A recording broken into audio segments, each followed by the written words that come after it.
Good morning. I will move the screen in just a second. I need to do a couple more things and we will get started. Tea is super hot this morning. Okay.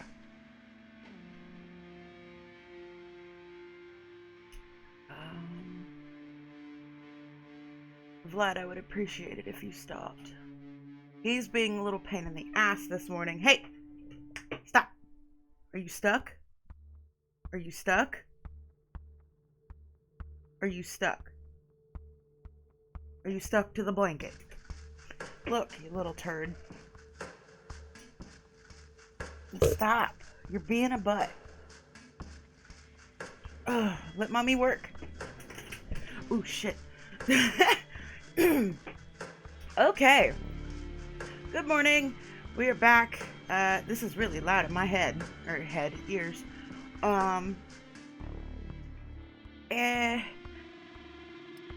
Brain, again. It's really early, like it was yesterday. It's a slight bit, later than it was yesterday. And I don't know what this cat is doing, but we're just gonna go ahead. We left off after Jeremy was brought back to Lady... Oh gosh, what was her name? Was it Sophie? Why does it say that I'm not streaming on Twitch? What's going on here? There's no... Come on.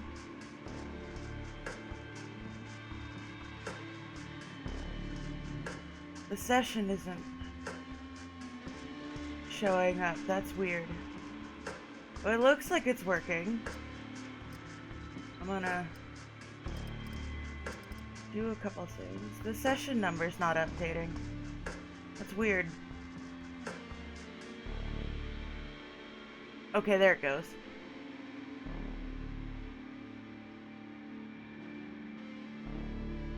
I usually don't have that problem. That was strange. Turn that back on. Turn that back on. Okay.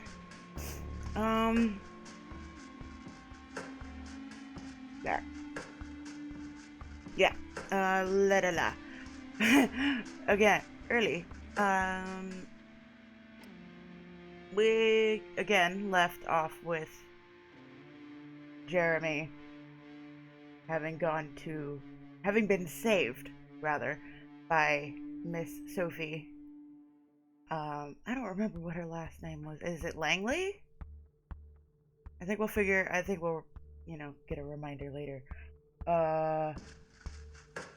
And we met the prince, we met her sheriff, and I mean, that's pretty much the rundown I can give you. The VOD's somewhere. I can't see from the dashboard, but it's somewhere. So if you really want to recap, there's that. But we're just gonna go right on ahead and get into it. Jeremy, let's go. Night 1? Really? It's only been one night? I will do my typical disclaimer again. Computer kind of sucks. Takes a while for things to load sometimes. Hello, Vlad. Things take a while to load sometimes. I did fix this so that it doesn't lag anymore. This game in particular, but I don't know what any of this is. I want to click these things. I want to see what these are. Unread. Okay. I mean, I knew it was a dictionary. I just didn't know. Camarilla, fledgling. I think I've seen this. This is part of the wiki. I could be wrong. I don't know what that word is. Gosh, I'm wearing the wrong t-shirt for this today. The hunger. Vessel. Beast. Did I not read that? Oh, I did. I just went backwards. Okay. term can refer to a kindred of either sex. See, I always thought that term was a little odd for females, but I mean, hey. Sire, begetter, the kindred who created them. Child. At least they spelled it right. Masquerade, the traditions. Kin. Oh, is it kind? Kindred? No, kind. They don't have pronunciations, but they've got definitions. Kindred. Okay. The music in this game, by the way, is really pretty. Oh, there's the back button. I'm like, how do I get out of here? What's this? Is this the help button? Did I just click the help button and screw myself? Uh-oh.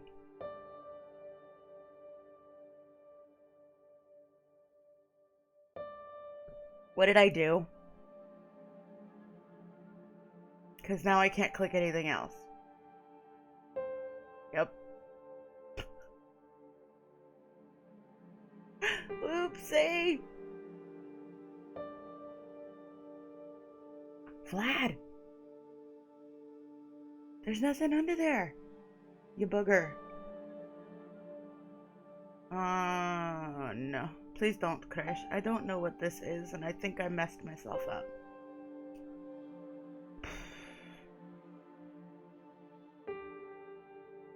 Uh-oh. This is why you don't click stuff.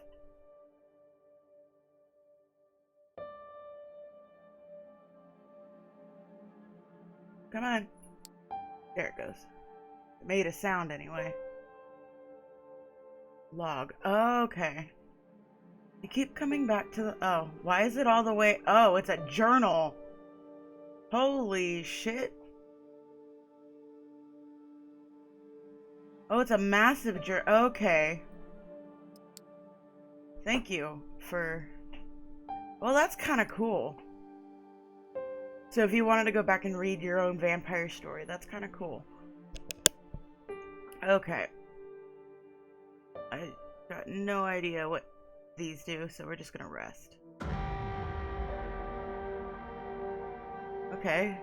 Hunger lies at the heart of a vampire's experience. To ignore it is to tempt the beast and to take over your actions in its desire to feed. To overindulge in feeding may threaten the masquerade as well as staining what humanity you have left. In Coteries of New York, you have having high hunger is indicated by a progressively bigger bloody frame around the screen, like the one you see now. Oh, cool. Vlad, please. As your hunger grows, so does this indicator. Your hunger may increase when you call upon your vampiric powers, or when you need to mend your wounds after a fight. When your hunger reaches the maximum amount, you will receive a warning after you complete a piece of the story. Ignore it at your own peril. Some choices might become visible if your hunger is high enough. Similarly, why am I having trouble with that word? Similarly, why am I having problems with that word? Similarly, a high hunger may block off some choices, as you will be able to see after pressing continue. Blocked off option and continue. Vlad, you are not Spider-Man. Should I have called you Peter? To decrease hunger, you will need to feed. Whenever you see a feeding opportunity, you can take the risk to hunt and slake your hunger. The feeding opportunity. You will need to keep the hunger at bay if you are to uphold, the masquerade and survive the nights that await you. Ooh. Awesome. Okay. Back into it. You open your eyes. The bed isn't warm. The room is filled with artificial light from the ceiling. The solid metal door is closed. Normally, you'd stretch for a bit. On some mornings, you'd probably throw the quilt over yourself and snooze a moment longer. But that was before. The way you woke up now, you're fully conscious. No grogginess. Nothing weighing you down. Just a nagging need in the back of your head. Hunger. Not as severe as the last time, but unmistakably there. Jesus, thunk. You get up and open the door to the main room. A digital clock on the TV shows you the time, 9:04 p.m. You walk over to the blinds and retract them cautiously. The only light coming in is New York City's of artificial nighttime luminescence. Say that word fucking 5 times fast. So that's what your waking hours are gonna look like now. You missed the sunlight already. You're seriously considering just walking out of the apartment and figuring this all out yourself, but then you come back to the memory of Kitty's exotic sword being raised in the gallery. Maybe sticking around isn't that bad of an idea after all. Skipping words. Skipping over words like a boss. Okay. Ooh, hot tea.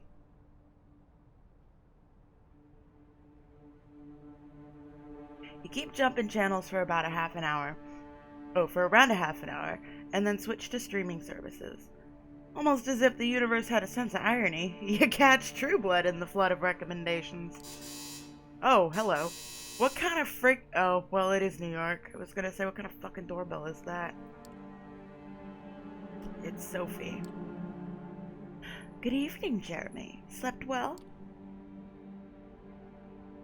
Like a dead man.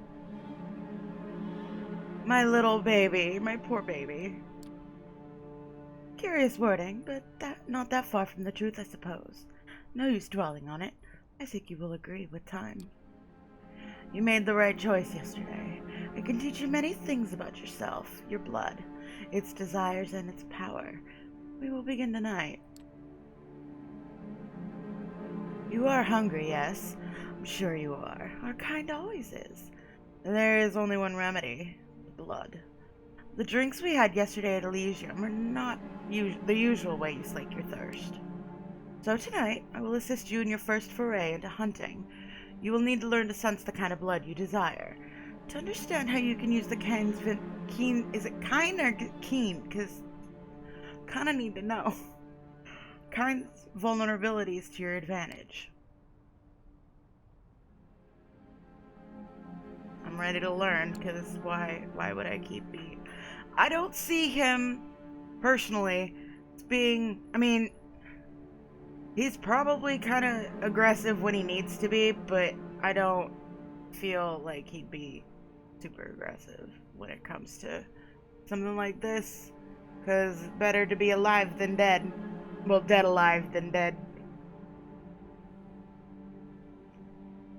That's a really good movie, by the way, Dead Alive. Go watch that movie. But be careful if you're not into gore. That movie's got a lot of weird gore.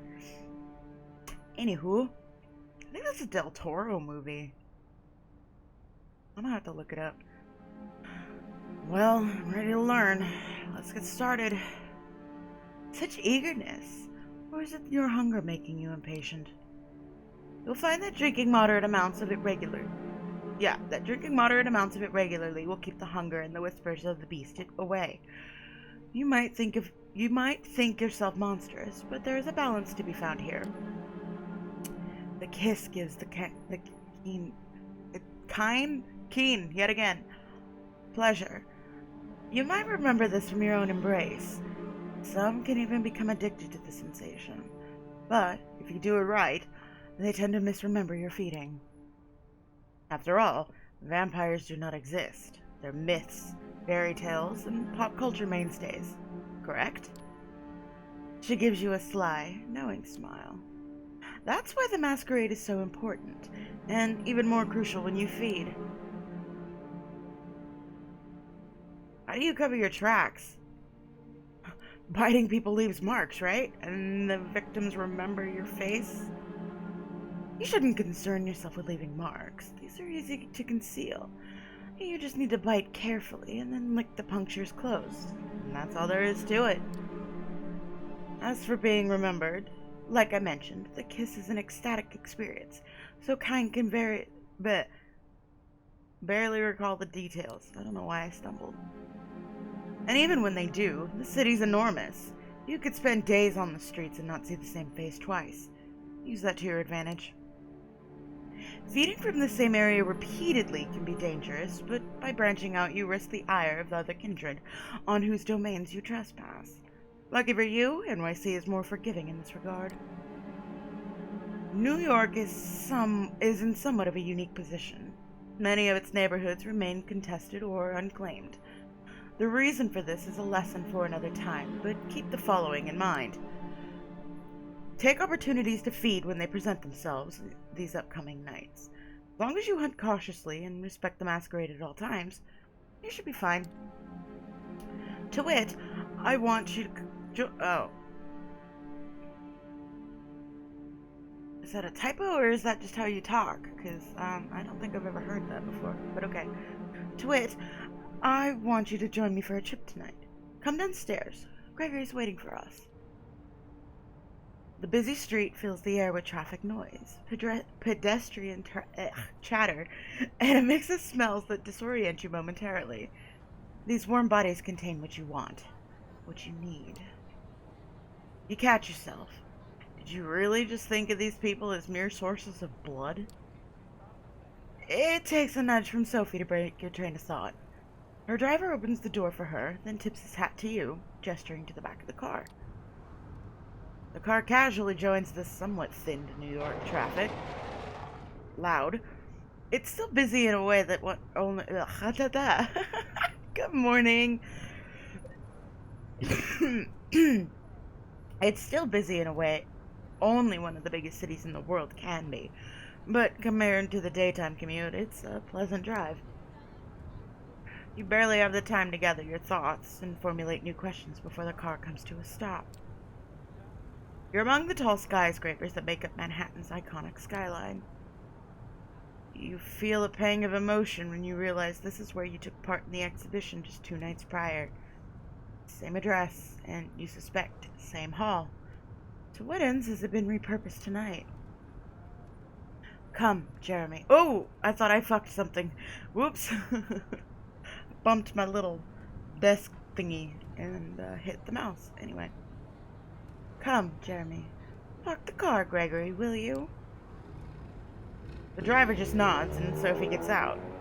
You join her and the two of you walk through the glass doors together, then take the elevator up. You first notice an empty stage with the instruments of a string quartet still in the back, then take in the few dozen chairs in front of it. The concert seeming concluded, the patrons, all smartly dressed and posh, have spread out over the hall. Sophie strides confidently inside, produces an invitation from her purse that she flashes in front of a security guard. You follow close and are let through without issue. Let's start easy. A social setting like this one would usually prove quite challenging to an inexperienced kindred, but consider this evening a small gift from your patron. I'm hoping to procure for you a willing vessel. Just remember what I told you about taking small sips. This one I have a soft spot for.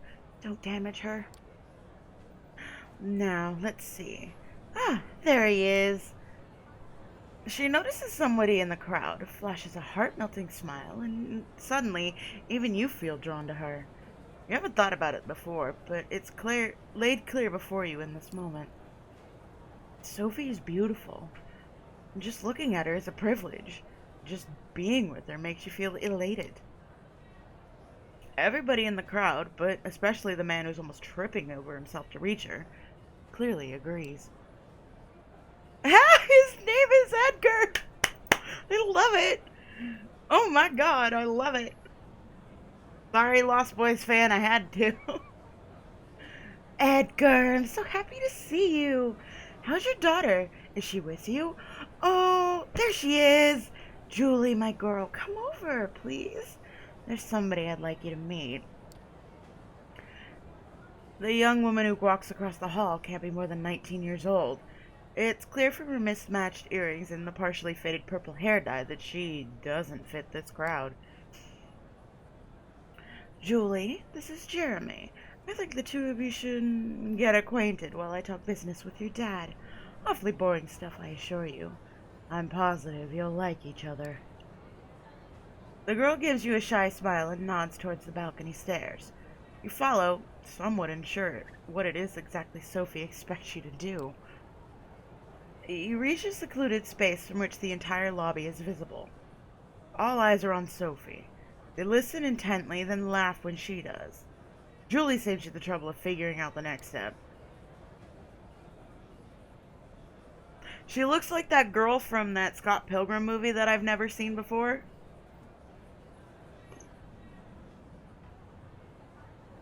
She's cute, though.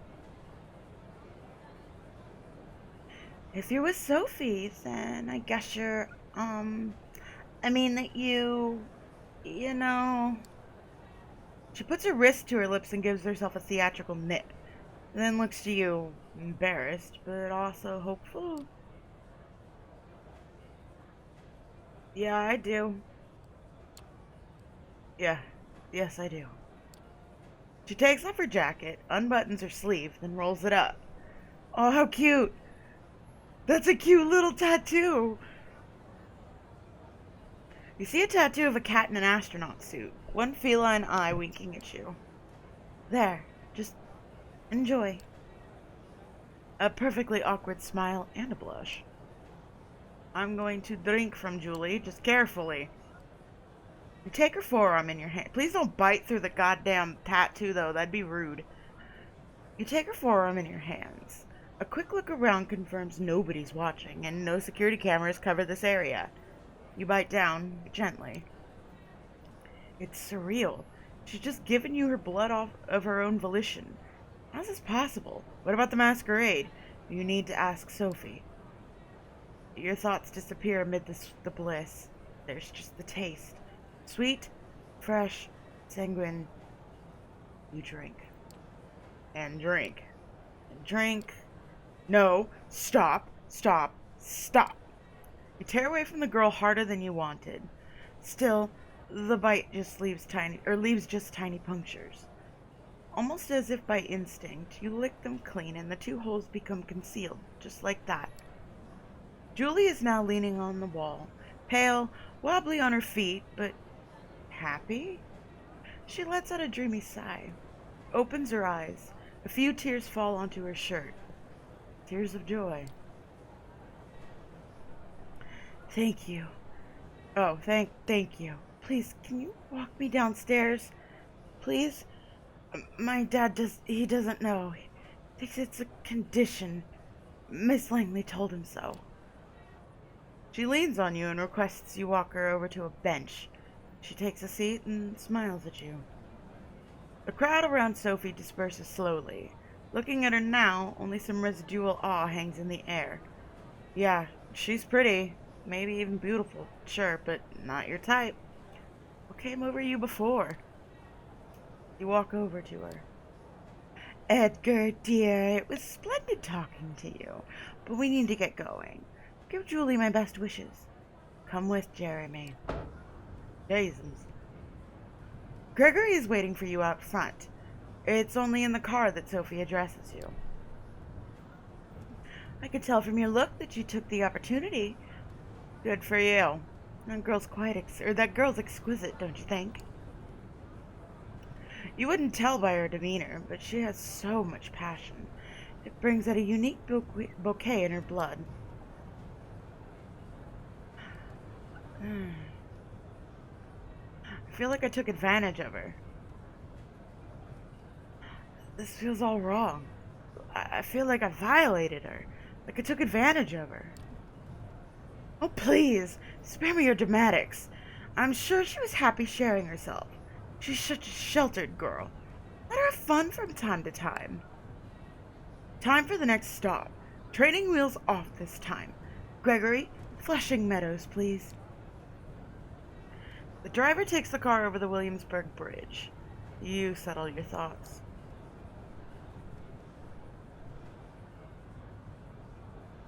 What did you do?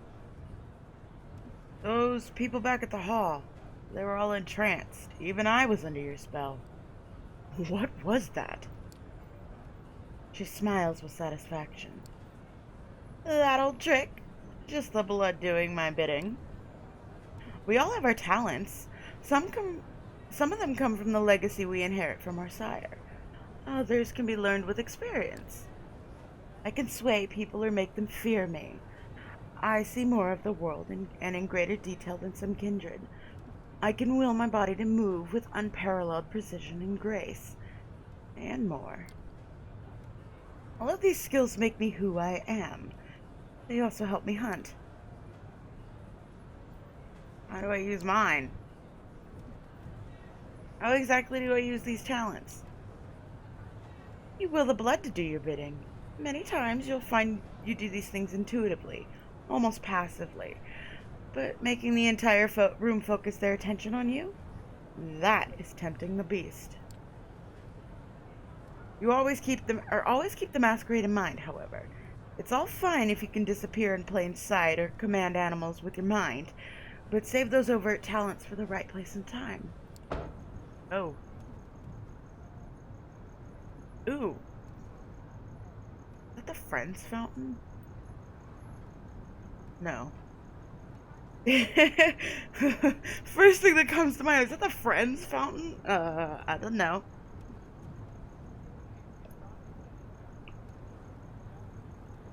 It only takes you half an hour to reach the park at this time of night. Both you and Sophie leave the car, with Gregory left behind again to find a parking spot and to keep an eye on the car. Sophie seems deep in thought. She takes in the surroundings with a dreamy gaze. The sky is surprisingly clear tonight, the stars just barely visible in the light-polluted aura of the city. I feel like having a snack myself. I'll be by the fountain. Go look for somebody to your liking. See what effects you can achieve with your blood, but only pick one victim. Just one, then come back. Seeing how she seems not all together right now, you decide to leave Sophie to her own devices and seek out your prey. From here, it looks like you have a few choices.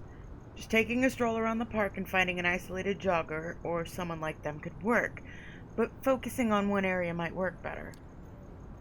The New York State Pavilion might work as a secluded spot. There's a skate park nearby, and worst case scenario, there's bound to be some unfortunate wino around. Or maybe the tennis courts nearby? There's a light coming from there, so somebody might still be playing a late night match. They won't be alone, but they might be tired and let their guard down. As these scenarios play out in your mind, you realize you're planning how to assault a stranger in the middle of the night. It's a weird way to be, but now the familiar hunger prompts you to act. Dude, you already ate. I mean, I know that they gotta be like, oh my god, food all the time, but damn, bro.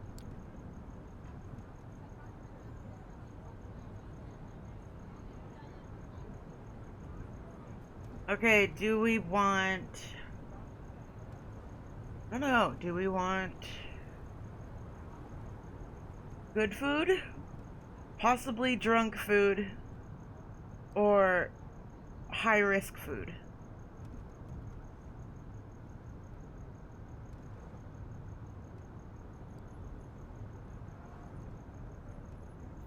Go with how I like this one. You make your way to one of the park's most well-known landmarks, the round skeleton of the New York State Pavilion, with its two vaguely futuristic, words, with its two vaguely futuristic-looking towers. You don't get lucky with the skate park; it's not deserted. Instead, a group of skaters is gathered there, talking loudly and listening to music playing out of a crackling smartphone speakers. Deciding to have a quick look around, you identify a potential victim. A sleeping bag lady, leaned back on a bench, a shopping cart full of what looks like trash nearby. Even thinking of a second option makes you feel sick. You decide to take your chances with the skaters, not even getting close. Oh my god, that's so high risk, though! You think back to what Sophie said or did in the hall, how she managed to focus the attention of the entire gathering on her. That might be a tall order for you, but a single person? It could be doable. You single out a guy who's talking on his phone away from the gathering. He's having a heated discussion with somebody. A relative? A partner? It's not going well. The talk's over! I said shut the fuck up! Hey, you hearing me? Shut up! Call me when you get some fucking sense into your stupid brain, okay? He Sono head. That's all I could think of. Sono head, and then just throwing the phone. He ends the call abruptly and almost throws the phone to the ground in frustration. Rough night? He's got an angry expression and tears on his face and tears welling in his eyes. But he gives you a curious look and even a bit of a shy smile. Yeah, you could say that. What's up? Oh man. It seems so sleazy to be like, I got a cure for that downer. I got a cure for the... No. Dude, that sounds like either drugs or Camarilla and I'll do something bad, but...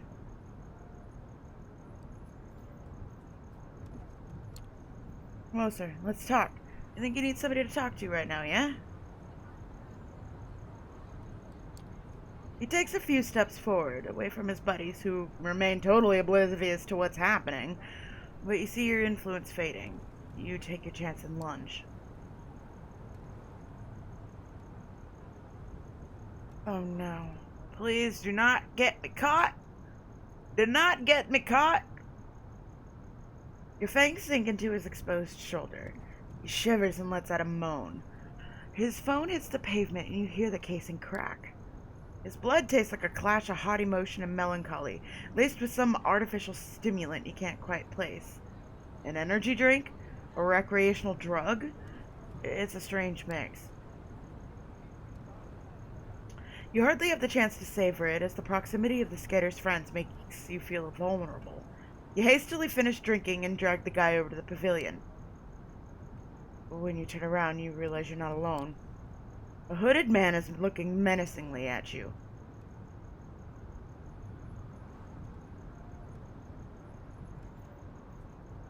Oh my god, who was it that called them licks? Fuck. I think it's like hunters that call them licks. Or humans that know?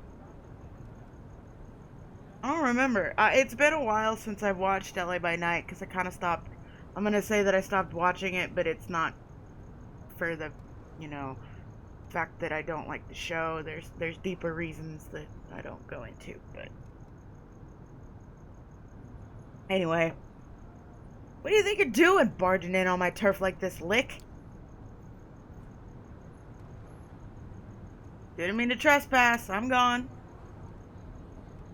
I didn't mean to trespass. Sorry. I'm going.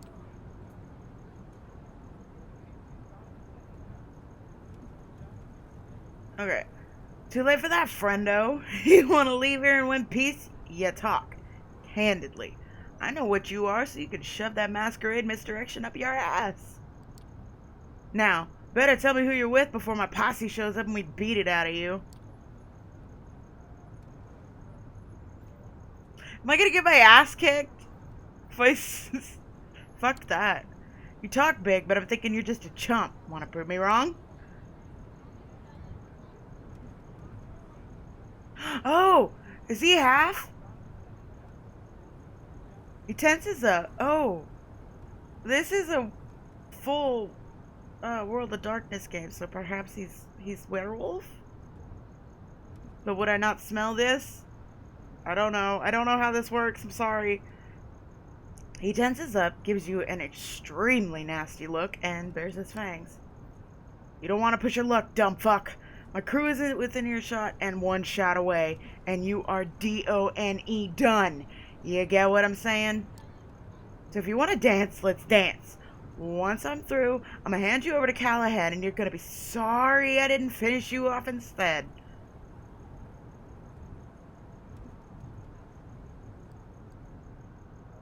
I feel like that's the best idea.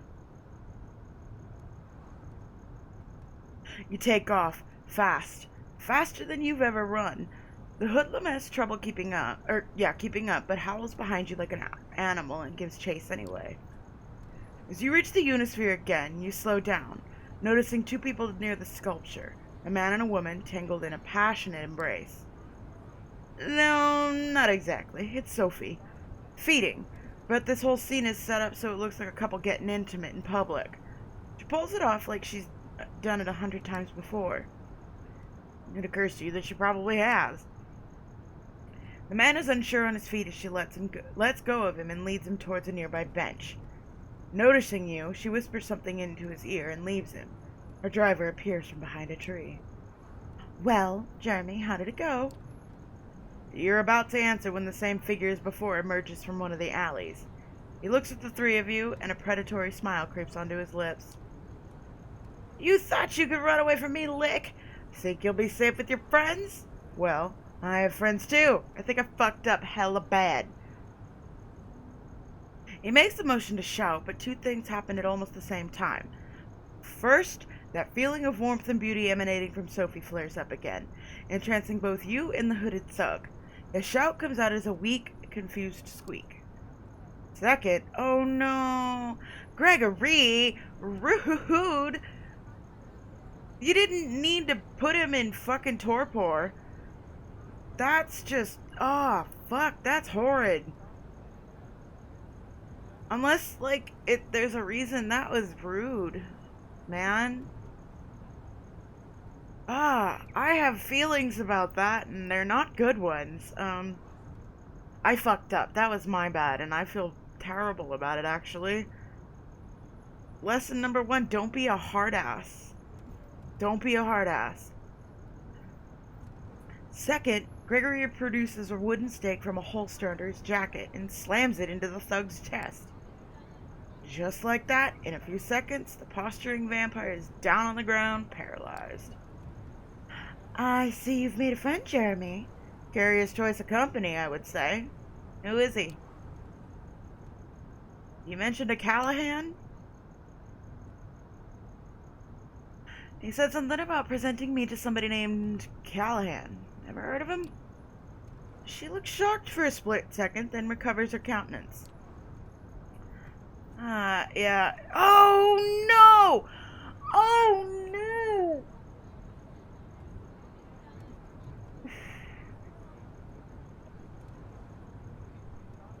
Well, now I feel even worse. Look, I'm on the other side. I'm not Camarilla. I am not into that at all. That's fucked up. That's fucked up. This is playing on my emotions so bad. So bad. I don't approve. NosferKitty does not approve at all. No. But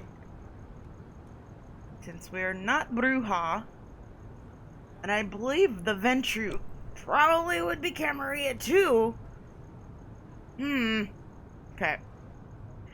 Yes, I have. This hoodlum is Anarch, then. Curious. Corona Park has not been claimed by any kindred last I checked. Let's go to the car. We'll put him into the... Oh, God.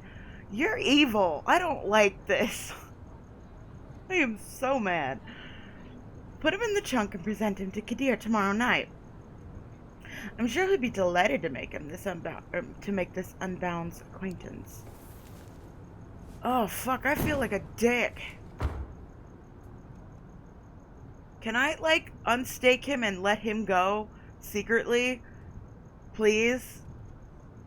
Because, like, forgot they were like this. You people are fucked up. Gregory carries the staked vampire and dumps him in the car's trunk like a mannequin. It's a strange sight, and you're quite happy you're not in that poor fucker's shoes right now. Almost surprisingly, you can get away with just casually throwing a stiff into your car and driving away, but then you remember that Sophie has been doing this far longer than you have. Still, the nagging thought that anything you did tonight could have been recorded on a CCTV camera or picked up by a rando with a half-decent smartphone and streamed online fills you with dread. Hunting and using your abilities is a dangerous business.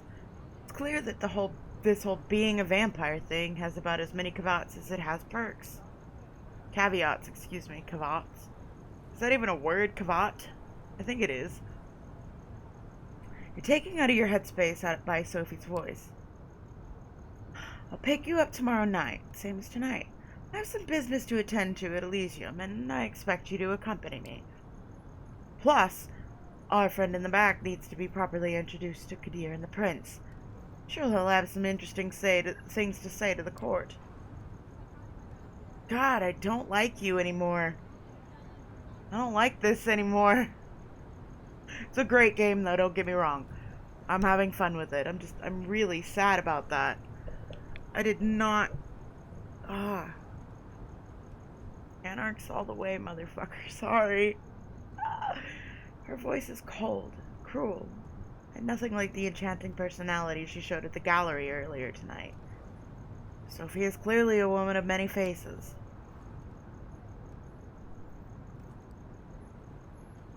What's gonna happen to him?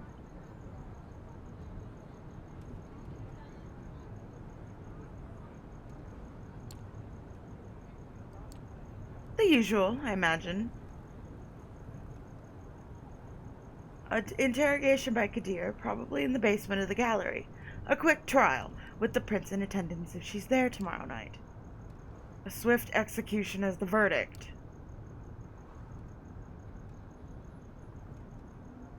This all sounds eerily familiar to you, and you can't help but feel a pang of guilt when you... Yeah, feel guilty, Jeremy. You did that. That's on your hands. You did that. Bad, Jeremy. You can't help but feel a pang of guilt when you think about what awaits this guy tomorrow night. You haven't told me how your hunting went.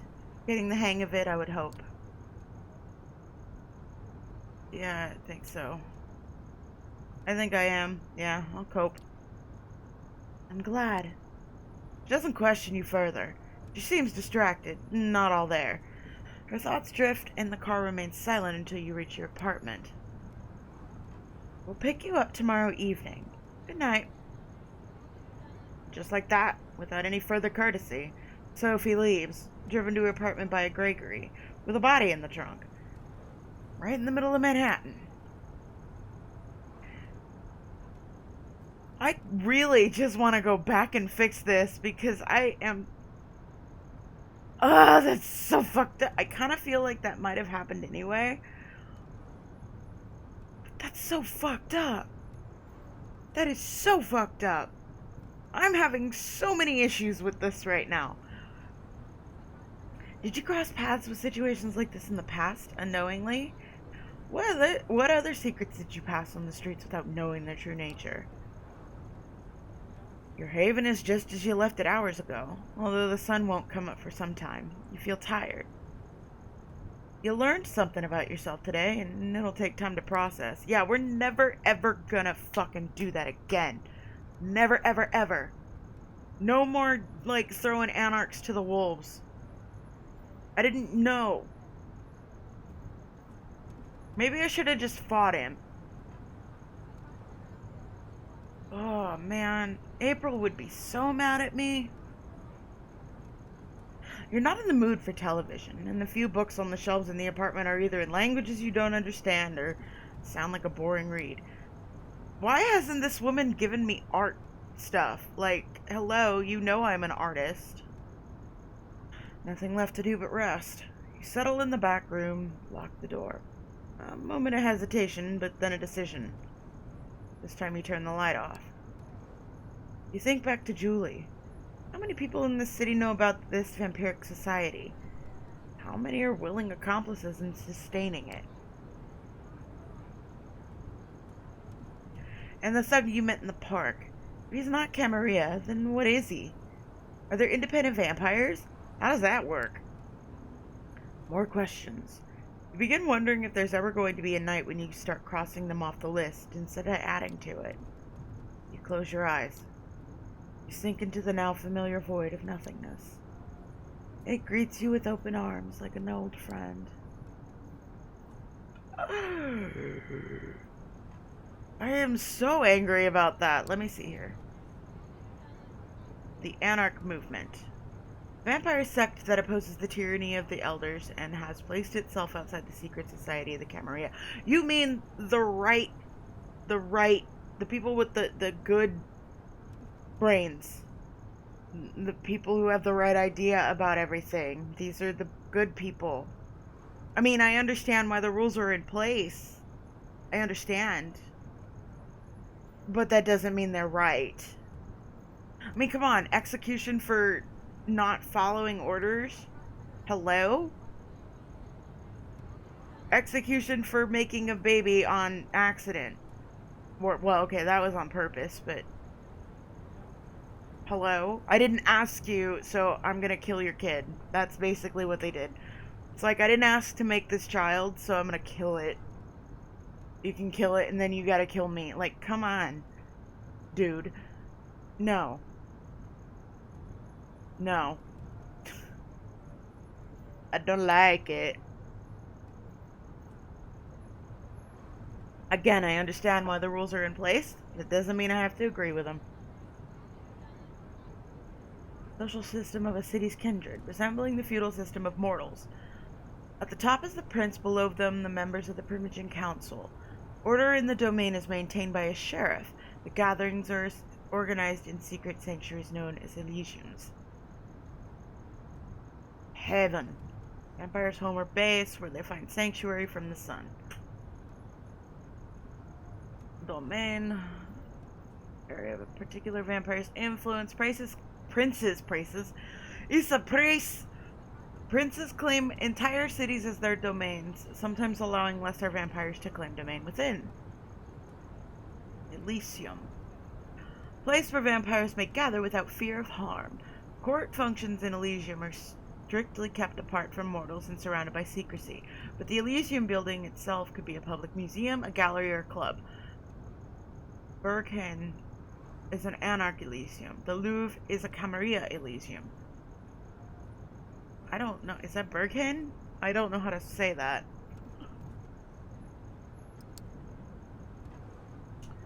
Oh, I wanted to look up lick. Lick. A derogatory term usually used to address young, unexperienced vampires. See, every time I heard the word lick, it was usually a human using it. Like a human that knew about him. So that's why I got confused. A kiss. An act of drinking blood, usually from a mortal. The kiss causes feelings of ecstasy in those who receive it. The act of transforming a mortal into a vampire. The embrace requires the vampire to drain her victim and then replace that victim's blood with a bit of her own. I mean, that's kind of how. I mean. Okay. Rest.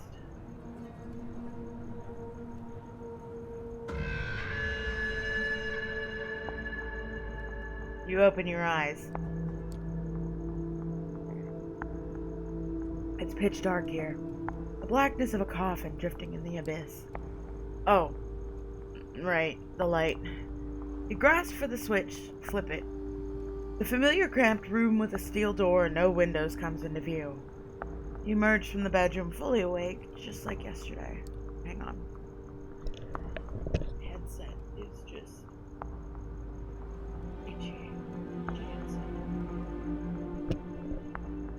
There we go. This time, however, Sophie is waiting for you. Comfortably seated on the sofa in your living room space, a book in her hand. The Melancholy of Resistance.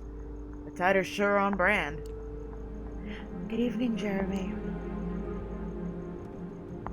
How did you get inside? She has a key. I mean, she owns this place. Hi. My poor baby. I hope you rested well. Tonight will be quite eventful, I think. Come, we have an appointment. I received word Elysium would be called again tonight on account of your unruly from Corona Park. This should be a great opportunity for you to mingle. I don't like you anymore. I'm really angry. I probably shouldn't be, because I should know what this game is. And...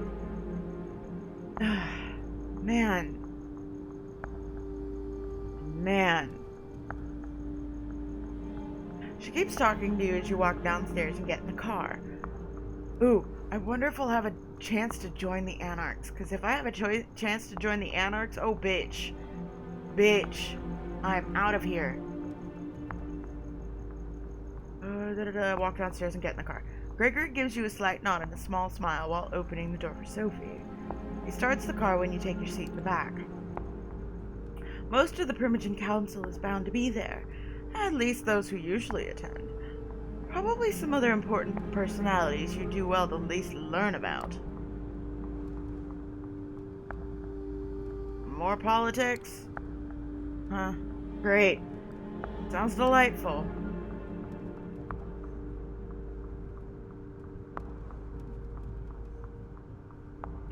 You should get used to it. We kindred love scheming in our nightly dance macabre. Here, in New York City, it's relatively local and harmless, all told. Times are changing, though. She stops herself and seems to be gathering her thoughts for some moments, while shooting you a scrutinizing glance in the rearview mirror. There are power plays put in motion decades, even centuries ago, which only now are bearing fruit. Being immortal gives us plenty of time to think about our next move on the chessboard. It wouldn't hurt to start thinking about yours, as long as you discuss it with me, of course. At any rate, you should behave yourself tonight. Remember what I told you about reflecting on me as your patron. I have a reputation to uphold in the court. Do not tarnish it. Oh, honey. Maybe you shouldn't have put the frickin' guy in torpor first and totally pissed me off. And there it is. She might have saved you. She might be protecting and teaching you. But it's clear what she's really concerned about. Her own interests. You strap into the art hall with something of a bad memory. The last time you were here, your entire world had been turned upside down. God, fuck, that's loud.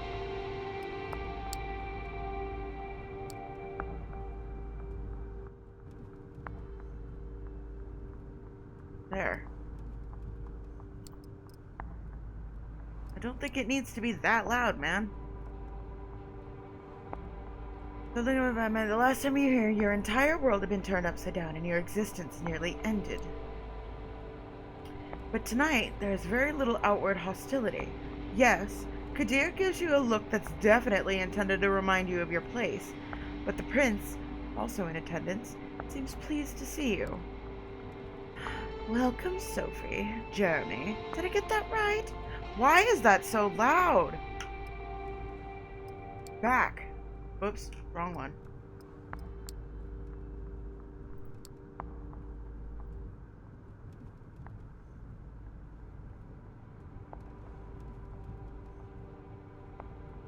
Jeezums.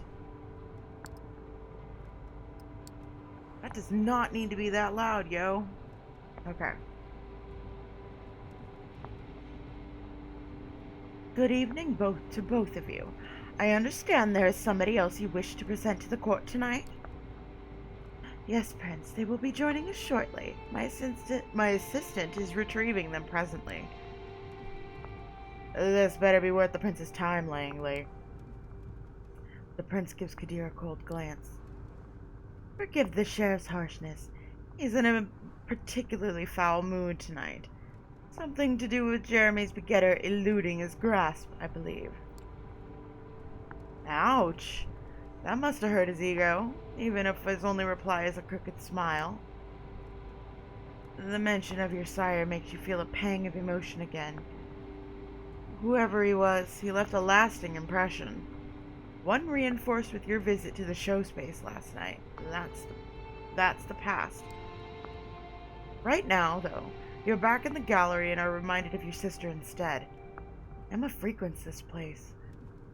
Is she aware of these clandestine meetings after dark?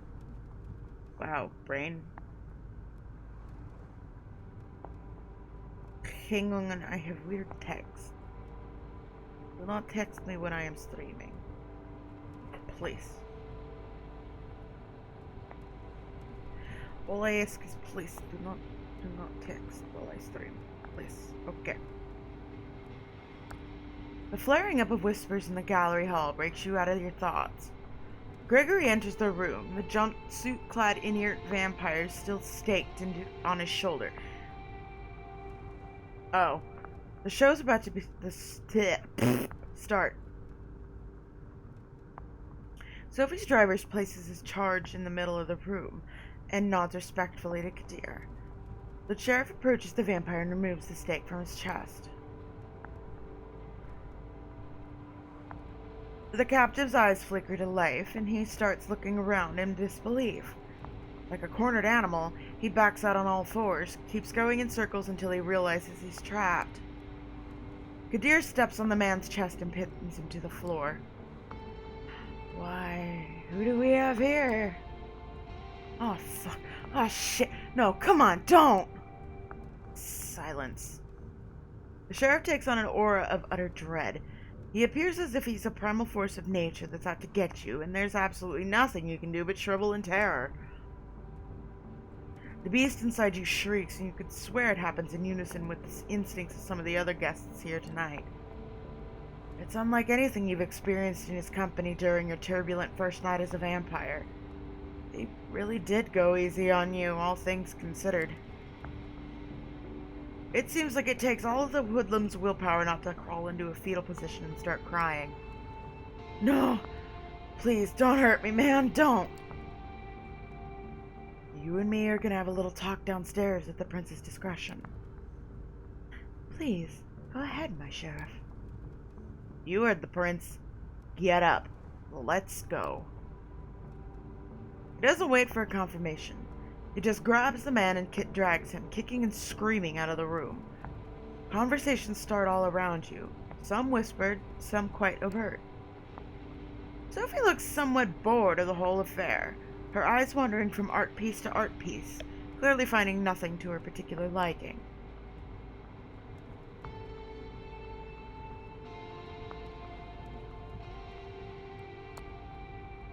How cultured you all seem. Torturing somebody in an art gallery doesn't seem to faze you. Oh, please, do keep your naivety to yourself. Power and violence have always been two sides of the same coin. Most of us here are far too old to bother with keeping up appearances. Excuse me.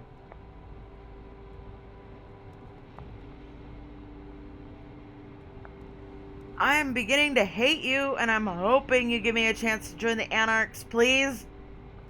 Please? Because, fuck, she makes me mad. Sophie leaves your side and goes to a corner of the gallery where a group of kindred, some seemingly pretty old-fashioned, are gathered. A concierge offers you a drink, still warm. It smells nice. Just a sip to start you off. A splash over your palate, coating your tongue and the inside of your cheeks. Nourishment. Excuse me, why are you freaking out, Google? Thank you. You're left to your own devices. You have a quick look around. The prince is currently talking to a dark-skinned woman that you recall seeing here those few nights ago. There's a cold but noble countenance to her. Their conversation seems to be casual. A loud, shrill laugh turns your attention to the bespectacled man who you saw Sophie with Sophie on the night of your judgment. He's making the rounds, chatting up different patrons. You feel somebody's eyes on you. A casually dressed, plain-looking man stands near a column, watching you. He turns his gaze away sheepishly when you realize you've noticed. Hello?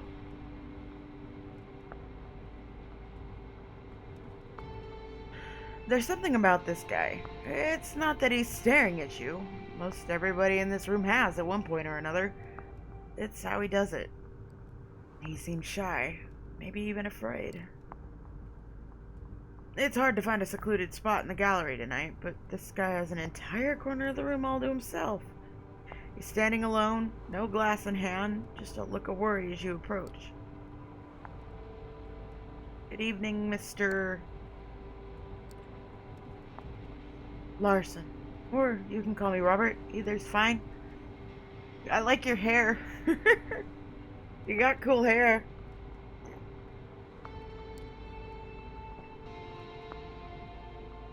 Why are you standing alone like this? Why are you standing around by yourself like this? I'm not hugely liked around these parts. I'm surprised you wanted to talk to me. And again, you're new. You probably don't know. Well, I guess I should probably find a fucking...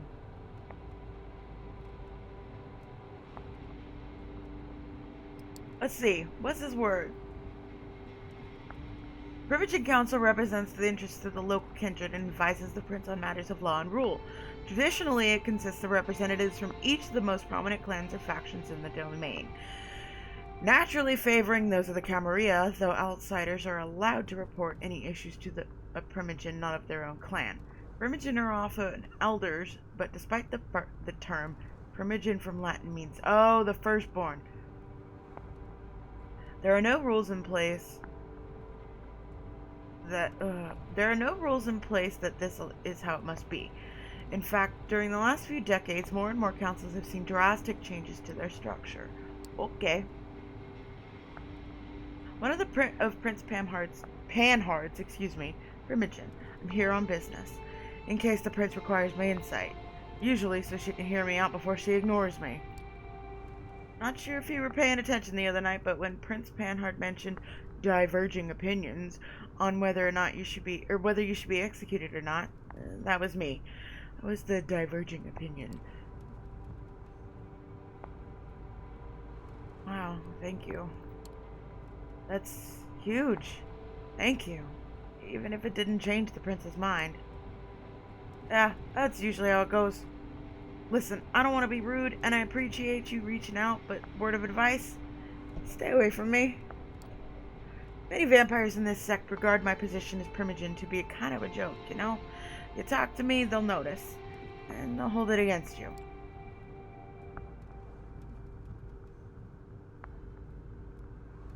God, you guys are assholes.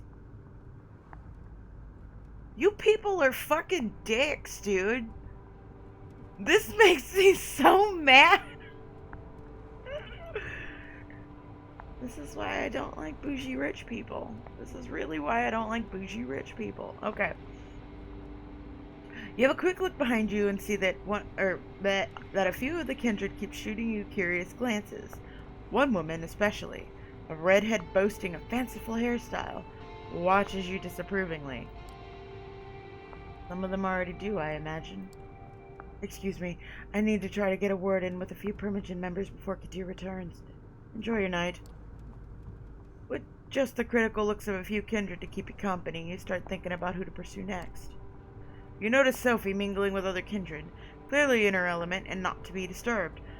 Kadir hasn't come back yet, so you could probably still find time for at least one conversation.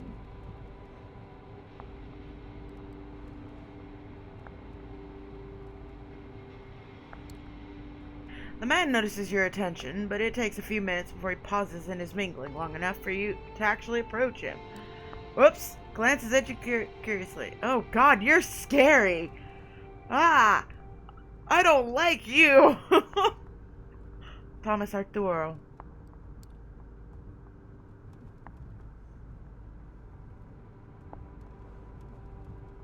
Pardon? It's my name. I assumed you'd like to know. I know you. By name only, of course. Jeremy? Embraced just a few nights ago, huh? Well, well, well. How's undeath treating you?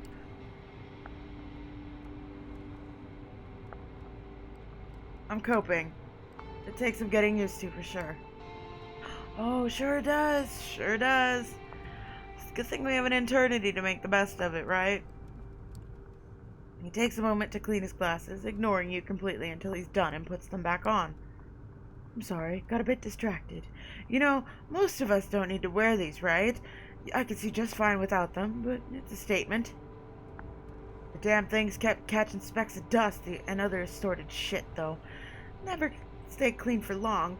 Sometimes I think it's more trouble than it's worth, wouldn't you say? They look good? You bet they do. Alright, that was a nice chat, but I have to catch up with a few other fellows tonight. Talk to you later. Jeannie! Hey, Jeannie! Okay, Thomas is a little strange, but I kinda want to get to know Robert, and that kinda sucks that people don't like him. These Camarilla fucks are kinda asses that are assholes. I miss Jack. Really miss Jack. He doesn't even give you a chance to say goodbye. He's already off, grabbing 2 glasses of a concierge's tray and handing one to a mustachioed man nearby. A loud exchange near the staircase grabs everyone's attention. Kadir is back, and the hoodlum is with him. The sheriff pushes his unfortunate victim inside the room. The vampire that threatened you last night is a mess. That stupid hat is inexplicably on his head, covering some of his ruined face in a welcome shadow. He's barely conscious. Ugh. His shin is broken, you think. Something's protruding there, making a bulge in the pant leg. One arm seems twisted at a strange angle. Very little blood, surprisingly, but clearly a whole lot of hurt.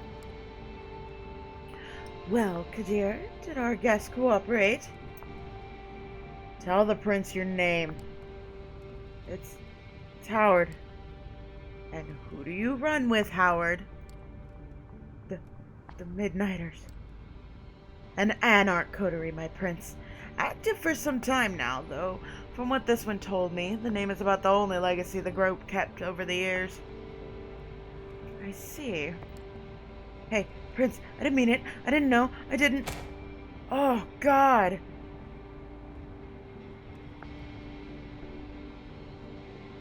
Is it too late? Can you just kill me? Please. I am just not okay with this at all. A loud crack as some of the guests audibly gasp as Kadir's slap dislocates the man's jaw. Sorry, I was questioning the grammar here. A spray of blood creates something like an abstract art piece on the floor.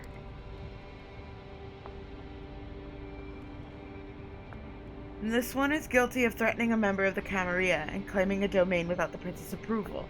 That would be enough to pass swift judgment, but he is also Anarch scum. My prince?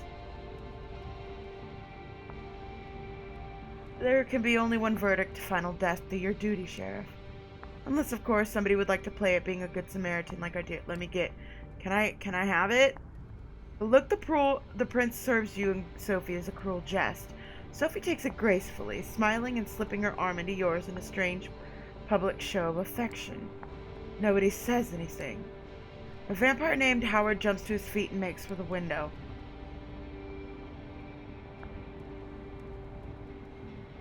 Don't intervene.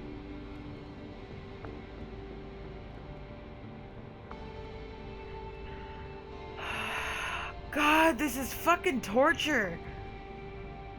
This is torture for me. You have a feeling Howard's efforts is fruitless. Just a few seconds later, that feeling is confirmed. He almost reaches the window, almost, but not quite. In what seems like a blink of an eye, Kadir appears near his scabbard sword in one hand. The grammar is so off. In what seems like a blink of an eye, Kadir appears near his scabbard sword in one corner of the gallery, then appears next to the escaping Anarch on the opposite side of the room.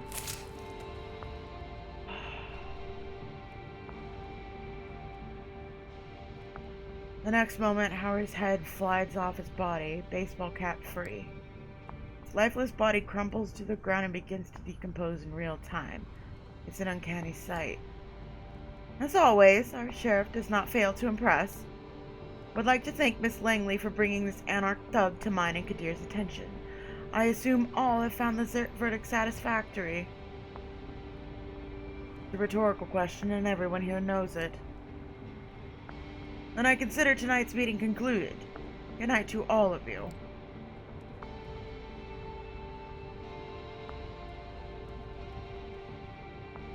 She steps out of the room, and you see that many of the guests motion to do the same. Sophie seems to be conversing with somebody, a serious-looking man in a trench coat, about what transpired.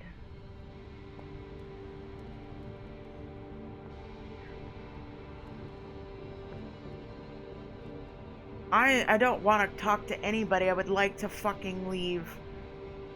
You probably have the time to strike up a conversation of your own, too.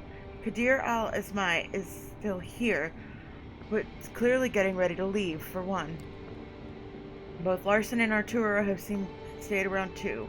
One is moping around, and the other still chatting with the remaining attendants, as if nothing happened in the meantime. Bobby.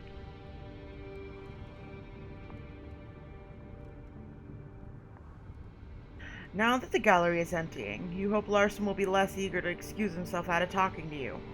Takes a few steps towards the stairs, clearly ready to leave, when you approach him. Hey, can't stay away, can you? Why didn't the prince consult you? When I was put on trial, the prince consulted the Primogen. Why didn't she do that again tonight? I don't know. She was in a hurry, maybe? Didn't feel like talking? The prince doesn't have to consult on every decision. The Ivory Tower is a hierarchy, not a democracy. Which is exactly why we don't fucking like the Camarilla. It's obvious he's angry and disappointed. Some color shows in his face. Not a common sight among vampires. He takes a deep breath, force a habit you share, and continues. To be fair, by Camarilla standards, this case was pretty cut and dry. It's like that when you're Anarch. You get caught red-handed, you're in a world of trouble. What about you, though? It must have been hard to see what you could have easily happened to you just a few nights ago. You know what? Don't answer that. I don't want to pry. It's clear that he regrets bringing it up and is even more uncomfortable now that he did. Listen, it was nice talking to you, but I gotta go. Enjoy your night and all that. With just a single look at the rest of the thinning crowd, he leaves the gallery. It's right about when Sophie ends a conversation and walks over to you. Interesting evening, wasn't it? Come, Gregory's waiting downstairs. She seems preoccupied with something and not in a talkative mood. It's an awkward ride back to the city. This time you arrive at another building, just 2 streets across from your apartment. She brings you upstairs through a very nice lobby and a luxurious hall into her domain. Please, have a seat. I shall be right with you. You take in the surroundings. The apartment is like a gallery, an old-school smoking room that you've seen in some period piece once, and a nouveau riche living room, meticulously put together. Apologies. Old habits die hard. Clearly, some stick with you even after your death. She drags on the cigarette, breathes out. Breathes? How's she doing that? Can you do that? Oh, yes. You might not know. It takes some practice, but you can keep smoking if you'd like. Other things, too. Experiment. You might surprise yourself.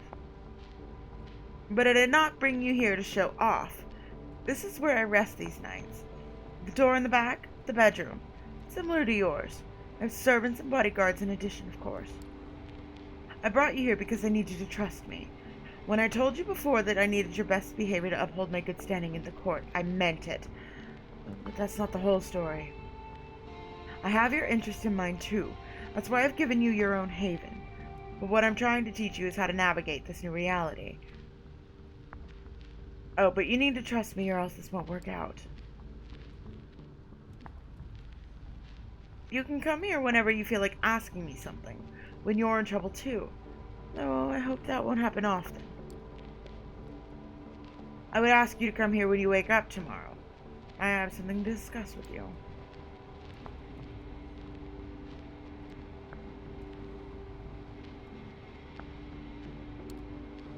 Why not talk right now since we're here together? I still need to follow up on a few things before we speak. Patience, fledgling. That silence again. There's definitely something on Sophie's mind tonight, but she doesn't seem eager to share it with you just yet. I'm leaving for another visit. Come downstairs with me. We'll give you a lift. You brought me all the way up here just to bring me back down. A quick trip, some polite goodbyes, and a promise that you'll show up tomorrow later. You open your door to your haven and gather your thoughts. It's exciting in a way, being dragged deeper and deeper into this secret society and its rules.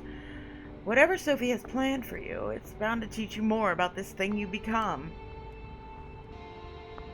You sink into your vampiric sleep with just a sliver of hope. It's a welcome change. Can we talk about how pissed off I am still, though? Coterie, a small group of kindred united by the need for support and sometimes common interests.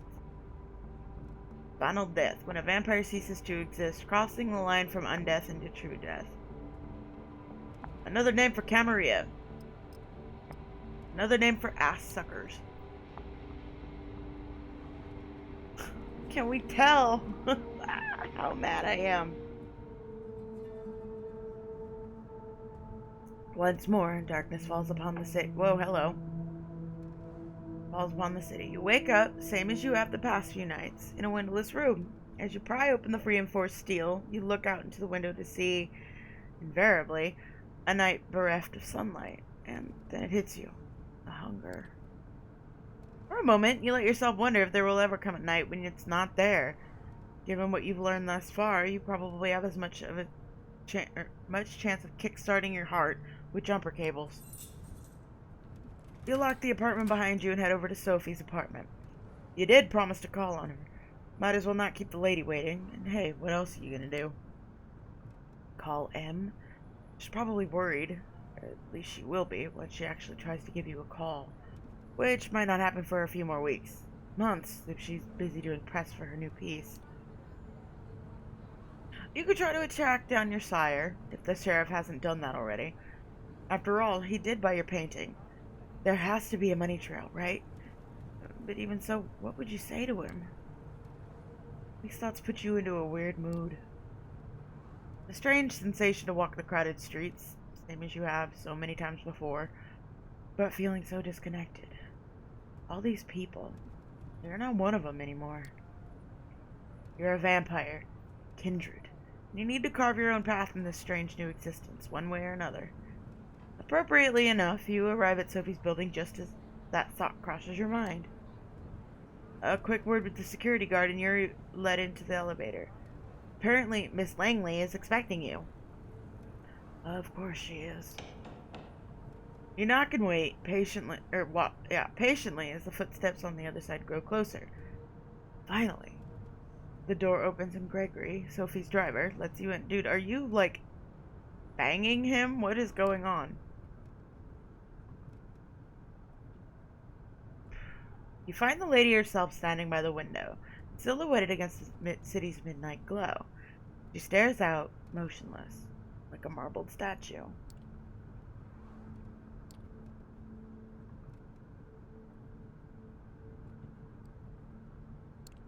Is everything alright? She doesn't react immediately, but seems to snap out of some meditative state and looks at you with strangely bleary eyes.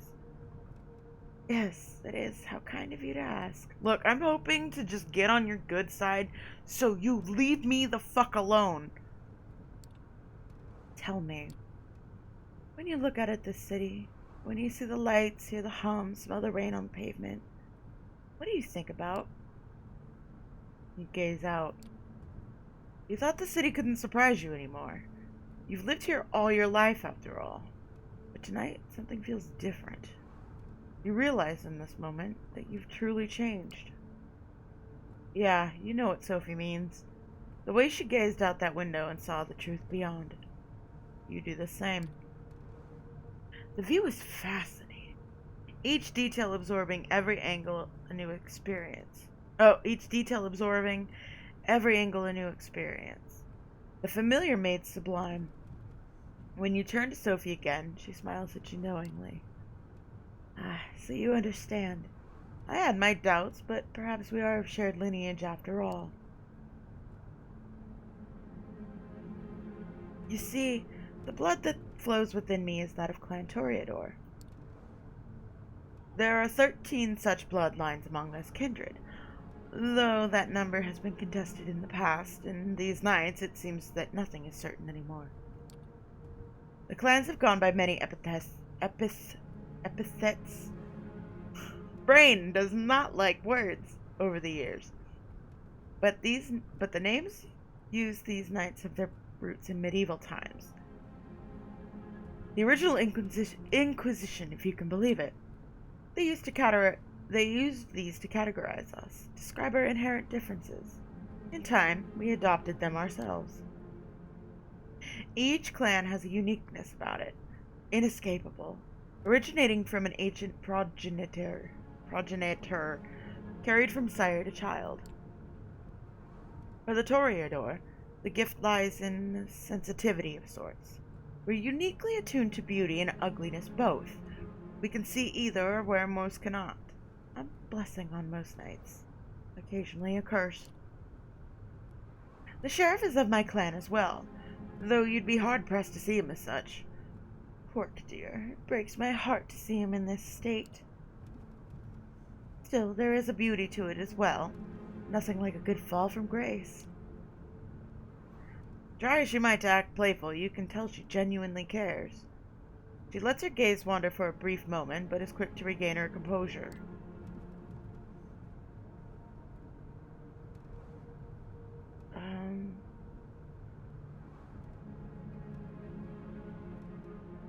Hold on, I has text.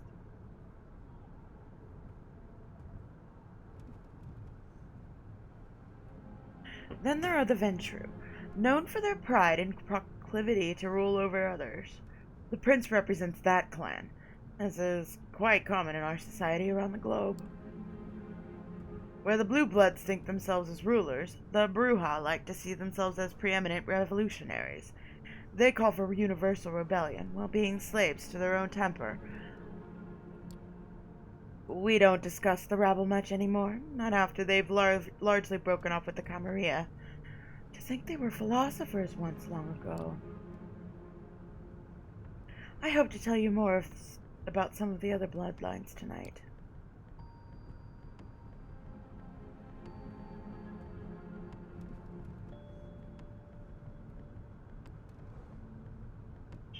Well, the obvious one you can tell is Nosferatu, and I think the snake one, but I can't remember the name of the snake one. I think I meet a vampire for the first time.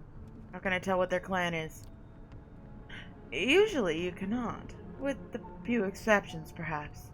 For some clans, the uniqueness I mentioned bleeds into their appearance or disposition, but even that can be misleading.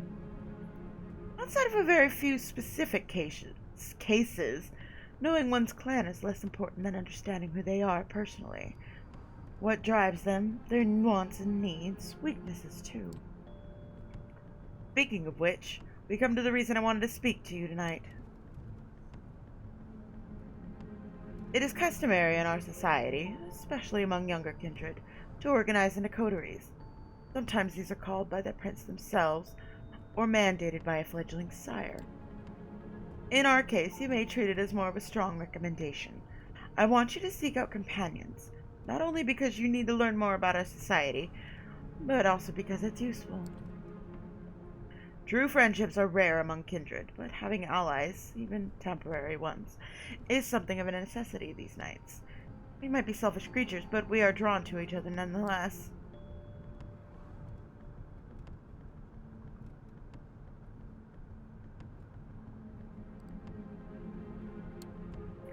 Any suggestions on where I should start looking? I was just about to get to that. She puts on a mysterious smile. I spent some of my precious time last night asking around, pondering potential kindred for you to meet.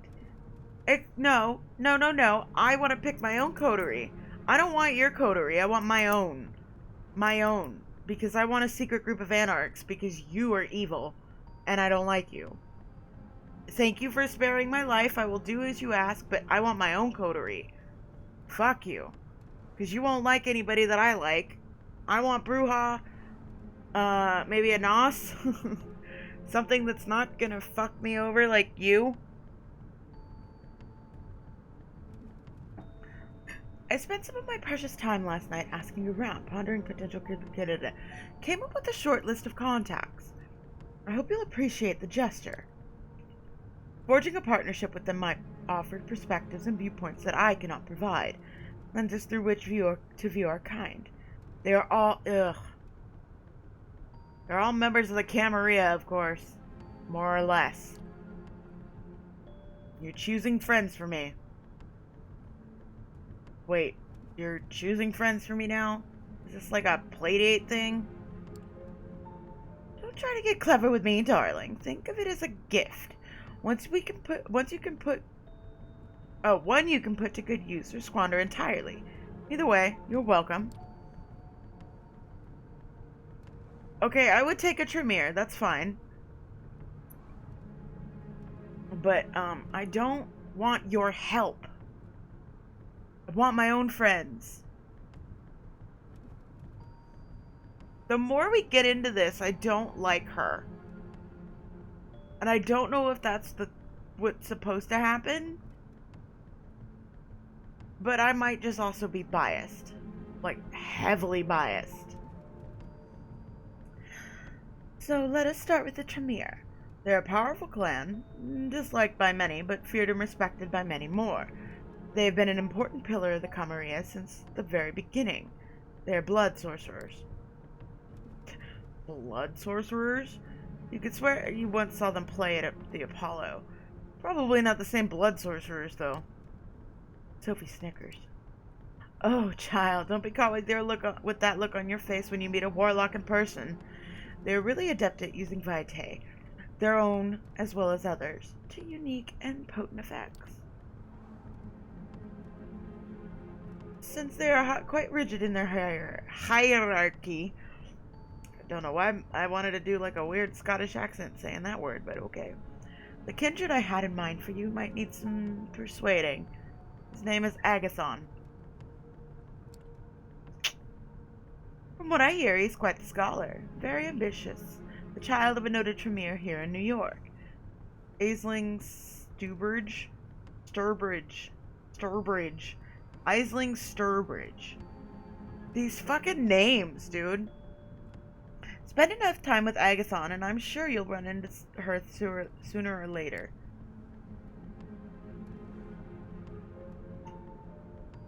Scholar? So he's a bookworm. Doesn't sound too exciting.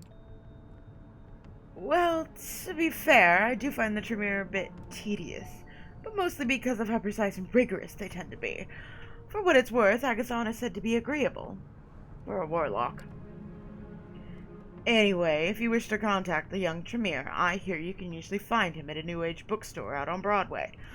The Tremere have one of their workshops there. Gregory will give you the details. Now, this next recommendation comes with a bit of a caveat. As you recall me saying, most bloodlines have unique features that might not... Am I getting a Nazi? Am I gonna get a Nazi? Yay! Maybe I won't, hate you too much. Maybe. We'll see. As you recall me saying, most bloodlines have unique features that might not be obvious at first glance. Well, there is one clan whose members wear their curse on their sleeve. The Nosferatu! Yay! My babies! Wait, Nosferatu? As in the German expressionist classic? No way!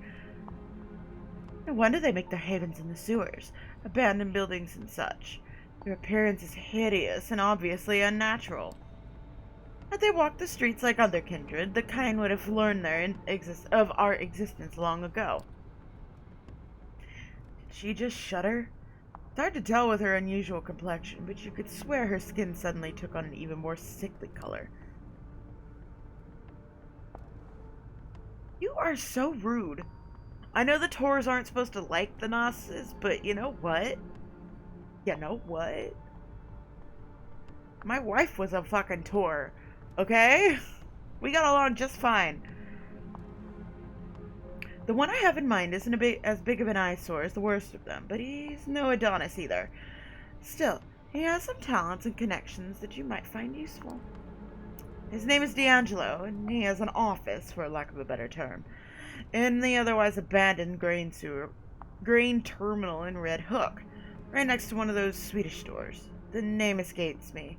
The ones with the awful furniture. What, IKEA? The Swedish furniture store. You mean IKEA? Yes, that's it. My mind struggles to retain things that are aesthetically displeasing. We would not get along? D'Angelo does odd jobs for Kadir, digging up dirt, locating kindred who would prefer to remain hidden. That kind of work that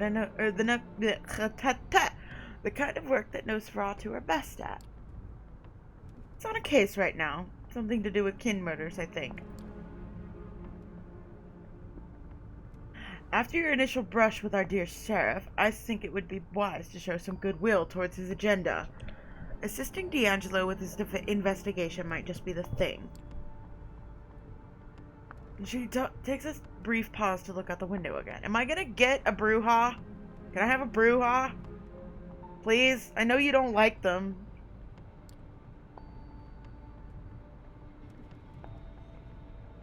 Now come the two more exotic proposals. Are you gonna give me the snake one? Exotic?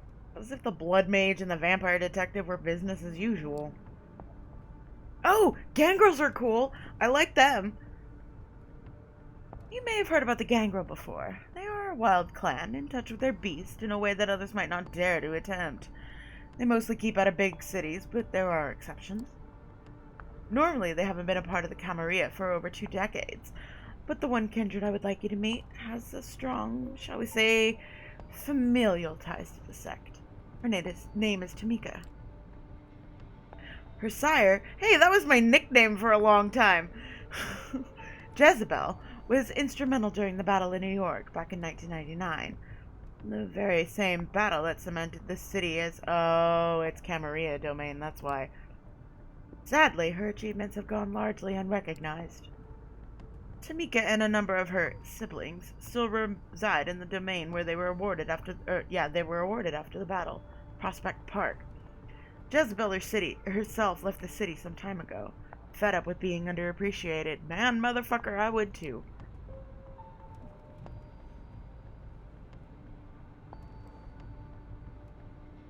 You mentioned siblings? Actual biological brothers and sisters? No, not in the mortal sense. The gangrels sometimes use the word brood to indicate children beget by the same sire. As you can probably tell, they take the whole animal motive quite far. I'm not sure how many of them there are, but they are rumored to be a tight-knit group. The gangrel often act on instinct, so when you meet Tamika or her siblings, be careful not to slight them. They are easily provoked and can hold a grudge for a long time. I speak from experience. So, you see, seeking out Tamika could prove quite educational, if nothing else. And, who knows, perhaps you'll find a temperament to be a welcome change of pace. But speaking of change of pace, I have one last suggestion for you. Though it's one I don't make lightly. The kindred who calls herself Hope. Okay, I'll take the Malk. I like Malks. She's a Malkavian. They are a uniquely cursed clan. For centuries, we considered them mad, insane, unhinged. But those of us who spend enough time with them come to understand the truth. It is no sickness, but a unique perception of the world that has them appear to us as unstable. And that perception can prove to be very valuable. Having a Malkavian as your companion may be taxing on the nerves and a true test of patience at times, but their insight and intuition are unrivaled among kindred. As for Hope, specifically, she's said to be a recluse, but I have it on good authority that she can currently be found in an internet cafe. I believe it's called, in Lower Manhattan. Gregory has the address.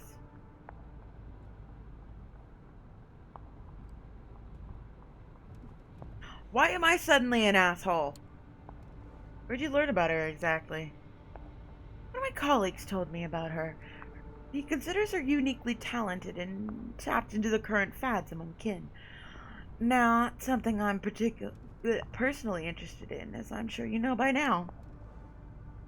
I take his word for it at any rate. Well, I believe that's all of them. I still have a few social calls to make tonight, so I'll leave you to it. Use tonight and tomorrow night to arrange some cordial visits of your own. I will send Gregory for you as soon as I have further need of your service. Oh, that reminds me. You will need a car. Join us downstairs, won't you? She smiles once more and turns to her driver. He helps her put on her coat, and the three of you leave Sophie's apartment.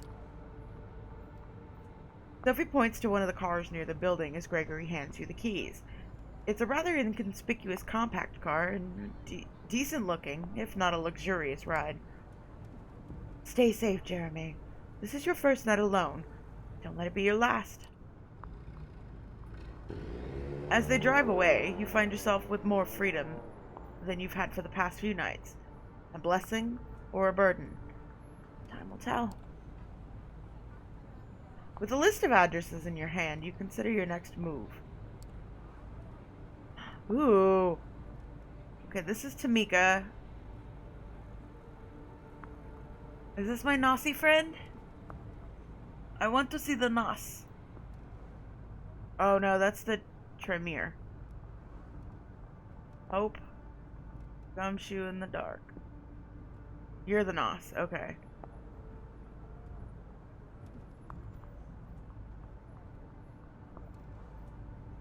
This is Tamika. Sophie mentioned a gangrel neonate by the name of Tamika who's made herself a haven in Prospect Park. The Ferals aren't exactly a social bunch, even by kindred standards. But if you can keep her from clawing her eyes out long enough, she might persuade to join. I'm gonna go with the Nosy boy. As you make your way down Clinton Street, the incessant hum of traffic gives way to the ominous silence of the waterfront. You stop to take in the familiar bouquet of the Hudson, made all the more potent by your recently sharpened senses. Should I eat? Across the basin, the Red Hook grain terminals rears its rusty frame, Once a bustling industrial area, now a sleeping giant splayed out in the riverbank. Forgotten, abandoned. Conveniently so, especially for one of the hidden.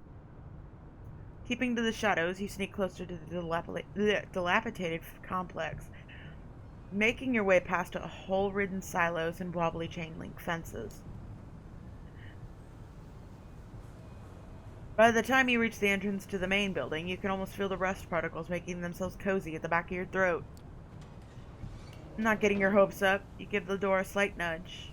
To your surprise, it gives almost instantly. Looks like someone's been using it recently. Once inside, you find yourself in a large, empty hall. Looking around, you can almost picture it back in its heyday, stacked to the rafters with heavy machinery. You notice a step of stairs leading to the mezzanine, almost likely an office space, and then you see it. A faint light coming from one of the upper rooms. Looks like you're in luck. Quietly, with bated breath, you climb the steps and approach the dimly lit room. The door creaks open, revealing what looks like an old-timey detective's office, complete with crooked window blinds, an overflowing ashtray, and papers scattered across a wooden desk. Suddenly, it hits you. That nagging feeling. This is all too convenient, too inviting. Before you can react, the trap is already sprung. A plume of cigar smoke wafts over your shoulders. The barrel of a gun rubs against your spine. A raspy voice whispers in your ear. Let me guess. Took a wrong turn at the third silo?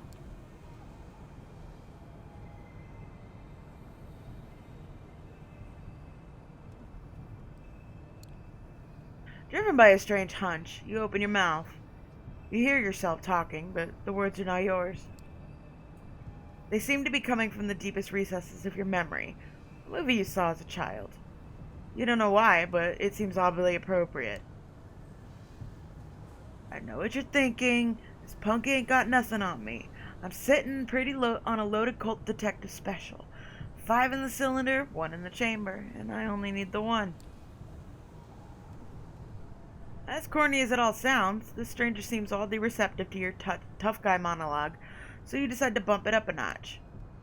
Focusing your will, you boost your aura, filling the room with your presence. Your voice becomes smooth, oozing with charisma, a regular Sam Spade. You yourself can't help but feel a sense of awe. Hopefully, the stranger feels it too. But then there's that nagging feeling. What if there's more to this guy than he lets on? What if he's got me right where he wants me? Maybe I should hear what he has to say. Is that right? Yeah, so how about we drop the tough guy act and talk like adults? You can always shoot me once you're done. For a few tense seconds, the room grows quiet. So quiet, in fact, that you could swear you can actually hear the smoke swirling in the air. Finally, the stranger speaks again. You got a point there, kid. In a strange interplay of light and shadow, the stranger reappears behind his desk. Seeing him in his full, for lack of a better word, glory, you can't help but smirk. This is the dreaded Nosferatu. The way Sophie described them, you were expecting some grotesque monstrosity, but this guy, the clothes, the swagger, the hard-boiled detective routine, it all comes across as a bad joke. Still, when it comes to appearance, his lineage is undeniable. From 30 feet away, he could probably pass for a bum with a nasty skin condition. From 5 feet away, he looks like something made to be seen from 30 feet away. That's so mean. He leans back in his chair, casually pointing his gun at you. So, what brings you to my humble office?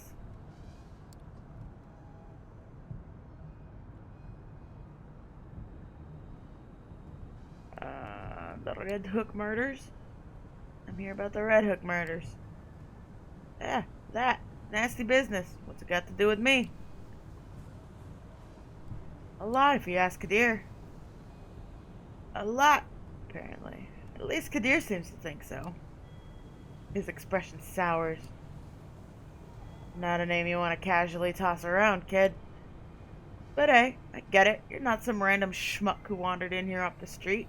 So let's get down to the nitty-gritty. Name's D'Angelo. Jinda, my friend, so you can all call me D'Angelo. Who I work for is less important. What I'm working on, however. I know. I'm here to help. I want to help you catch the killer. His moldy lips twist into a smile. Do you now? D'Angelo lowers his shades. For a few seconds, he sits motionless with his eyes fixed on yours. Suddenly, he raises his gun, almost making you flinch. Almost. Then, he twirls it into his shoulder holster in a flashy display that definitely looks like it was practiced a lot in front of a mirror. You see the Nosferatu's lips move, but the quiet mumbling clearly isn't meant for your ears. Listening in, you're able to catch snippets of his monologue. Sure, they seem to care. What was the end game? What was their angle? Everybody's got one, even if they pretended like they don't. Or pretend like they don't. Especially then. What the hell? Maybe this town finally got to me. The fuck? You sure he's not Malk? He pauses, sticks a fresh cigar between his crooked teeth. Maybe a good leap of faith is just what the doctor ordered.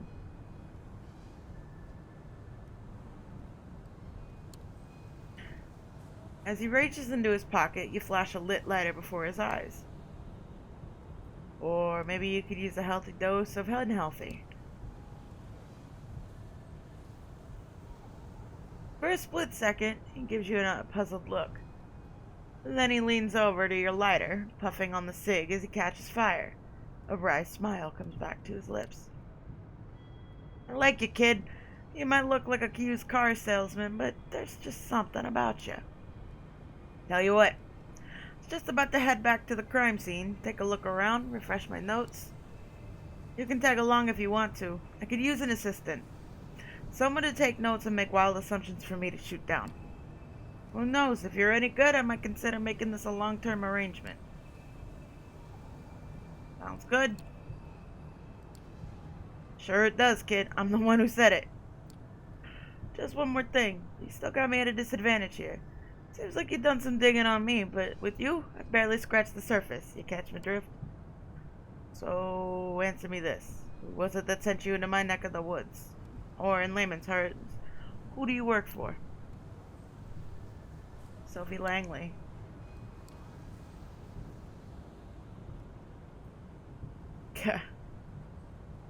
For the first time since you got here, the Nosferatu Nosferatu adopts a look of genuine surprise.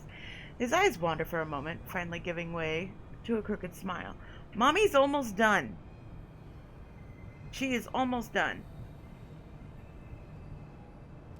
Cat is waking up and being a butthead. The other one, huh? The fledgling the Toreador dame spared. Yeah, that would make sense. Don't think she'd appreciate you throwing her name around. Thanks for being up front, kid. One blink is enough for you to miss D'Angelo vanishing from his chair. Just when you're about to look around, he reappears right next to you. Up close, his smile is even more unnerving. Alright, moonlight's burning. Let's get cracking. With a certain fascination, you watch D'Angelo stumble his way across West Brooklyn. Oddly animated, incessantly scratching his face and neck, stopping every once in a while for about a mumbling narration. He's most certainly a sight to behold. Still, he seems to be getting around okay, and you take particular note of the fact that he seems to be choosing darker, less frequented streets. There's definitely a method to his madness.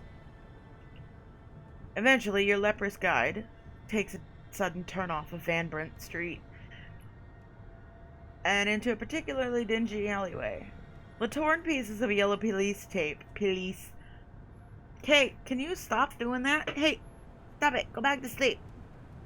Go back to sleep. You silly boy. Go back to sleep. Go see me. Little boy. Don't bite those bars. Don't do it. Don't do it. Mommy's almost done. Oof. My throat's starting to hurt. The torn pieces of yellow police tape are a dead giveaway. This has to be the place. Well, we're here. Time for you to earn your stripes. This is where they found him. Dry. Not a drop of blood in him. And before you ask, no, I didn't get to see the body, so I don't know if there were any bite marks. So, what can you tell me? You take a moment to examine the crime scene. Judging... I've watched too much Criminal Minds. Don't get me on this case. Stop it. Go see peace. A man was killed recently. Curiously, there doesn't appear to be a trace of blood or viscera. And you know the city's cleanup crew isn't that fast, or that thorough.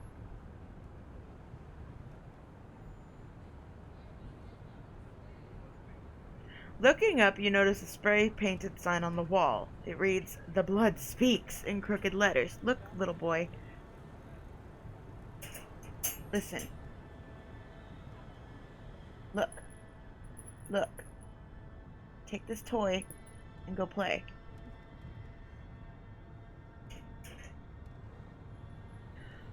Go play with the toy, you silly.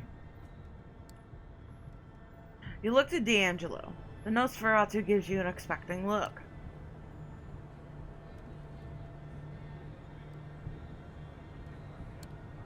You point at the spray-painted sign. That looks like a clue. Sure, kid. Might as well start with the elephant in the room. What do you think it means? You give the sign a good hard look. It's no Rembrandt. The writing is jagged, clearly done in a hurry. It seems desperate. My thoughts exactly. It's as if someone wanted to get a message across, but was too scared to stick around and write the whole damn book. So we got the abridged version.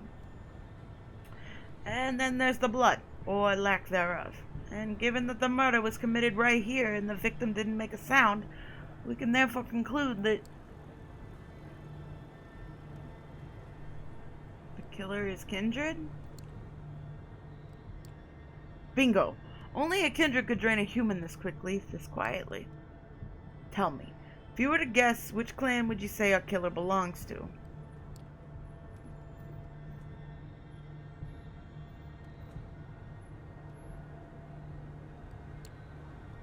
Wait, aren't the Tremere known as blood sorcerers? This was probably some fucked up ritual of theirs. The warlocks do tend to get a little creepy at times, but they're not exactly the Manson family. It's just not their style. I keep going in and out with his fucking accent, and I don't know where he's going.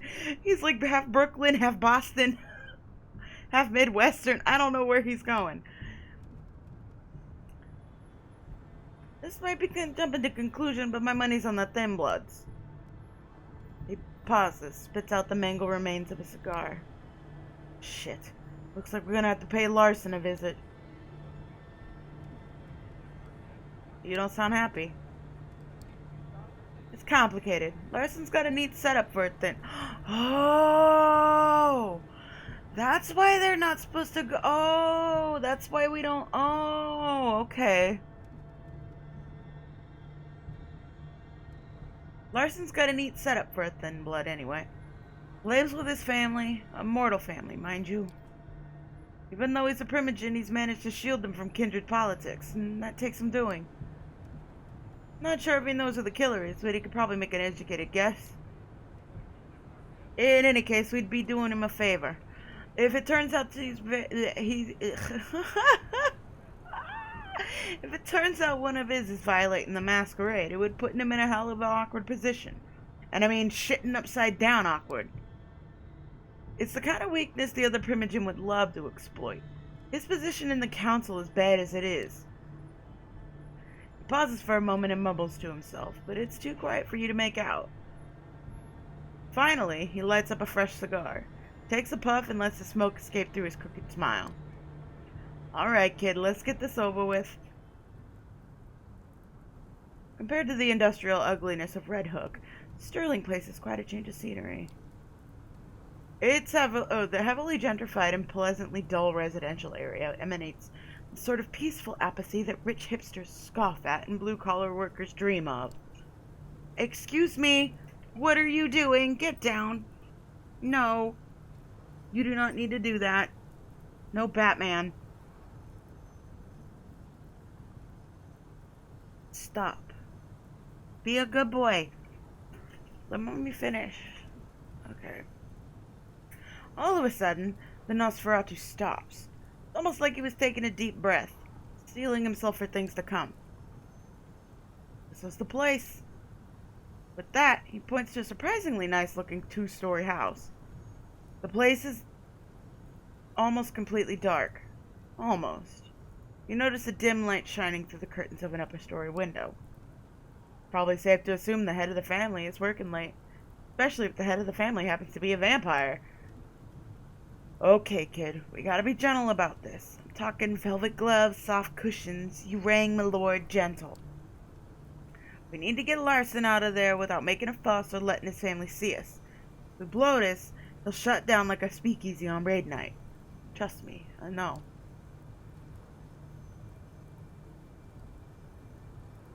Sounds like you two have some history. Sounds about right, but that's a story for another time. Right now, let's stick to why we're here. Tell you what, how about you take the lead on this one? I'm curious to see how you handle it.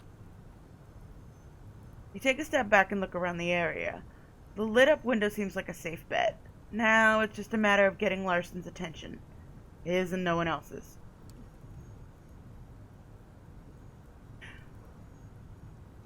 As you're trying to come up with a viable strategy, you're suddenly startled by a loud noise.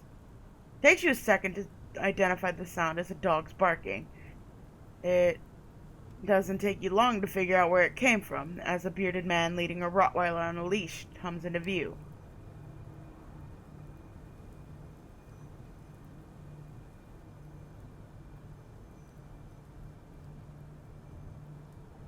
I don't know if I should take the feeding opportunity.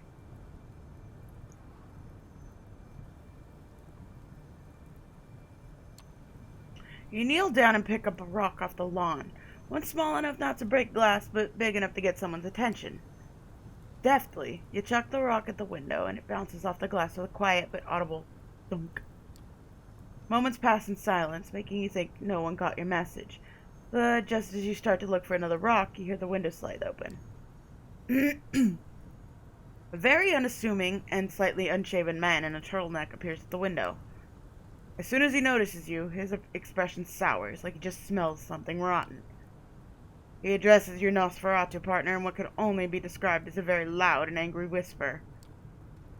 Get the fuck off my lawn, D'Angelo. You know goddamn better than to show your ugly mug around here.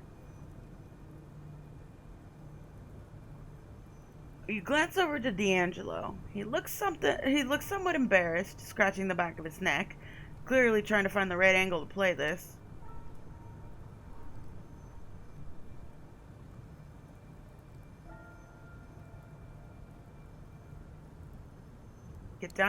Get your ass down here before we get really loud. Larson pierces you with his gaze. You can almost picture a fuse sticking out of his head, slowly burning away to an inevitable explosion. Luckily, he manages to put it out. Stay where you are. You wait out in the lawn, listening to Larson quietly making his way downstairs. Before long, he appears on the porch, locking the front door behind him. He motions at you to follow him off to the side of the house. There, he turns towards you. What do you want? It's about the Red Hook murders. We think one of yours is responsible. Bullshit! A Duskborn's got enough trouble just staying alive out here. What could possibly make him openly violate the Masquerade?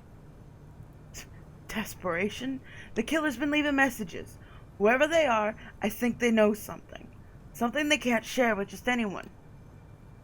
I know it seems far-fetched, but it's the only way this puzzle fits together. Nah, I don't buy it. You're reaching. Try to find a scapegoat. Get in your boss's good graces. Word gets around, D'Angelo. You think I don't know who you're working for?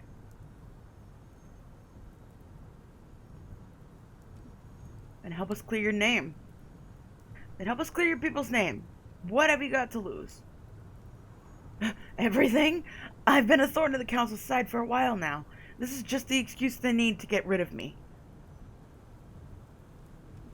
What if it turns out one of you did it and then you sat on your hands to protect them? You think the council won't jump on that? He looks off into the darkness, pondering his options. He lets out a heavy sigh. Look, I'll ask around, consult my sources. If it turns out one of my own is responsible, they will face justice. In the meantime, keep your deductions to yourself. I have enough trouble as it is. Deal. Good.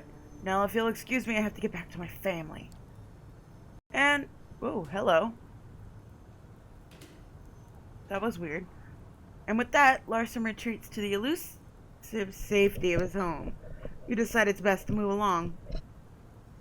You walk a couple blocks in utter silence. Even D'Angelo's mumbling seems to have taken a back seat. Oddly enough, you find his newfound I don't know that word. I'm 32 and I don't know this word. Reticence? Somewhat unnerving. Finally, the Nosferatu stops and turns towards you. Hell of a night. I don't know about you, kid, but I could sure use a drink. Something warm in a tall, sweaty glass. But first, let me tally your score. Let's see now. You did make a good first impression. I like someone who could talk themselves out of a tight spot. Talking's cheap. Well, it's not so much. You held your own at the crime scene. Nothing I hadn't figured out on my own, but hey, we can't all be professionals. Finally, when the situation called for subtlety, you managed to avoid unwanted attention. Discretion is what separates a private dick from just any old dick. All in all, you did fine. Not fine, but not bad for your first case. Don't let it get to your head. I'll be in touch. Let you know if I hear from Larson. Be ready to meet me at the office. He starts to walk away, but suddenly stops and turns back towards you. And bring a notepad. Every good assistant should have one. Whoo, boy. Okay. I am gonna stop now because my throat is starting to burn and we've been going for 2 hours. Tomorrow, I think tomorrow's Thursday. Is tomorrow Thursday? Yeah, tomorrow's Thursday. Tomorrow, I think we'll go back to Stardew Valley, and then we'll pick this back up again next Tuesday. I'm gonna put a tentative schedule back down, or down in the crotch, down in the info stuff, down in the box. I don't know what you call it. And hopefully I can try to stick to that. I wanna start streaming at least somewhat regularly during the day. I cannot stream on weekends, and I cannot stream at night. So my schedule will have to be mornings and between the hours of, well, the earliest I want to do it is like 8 or 8:30 Pacific, but between, let me save this. Oh, I guess I can't. Oh, yes, I can.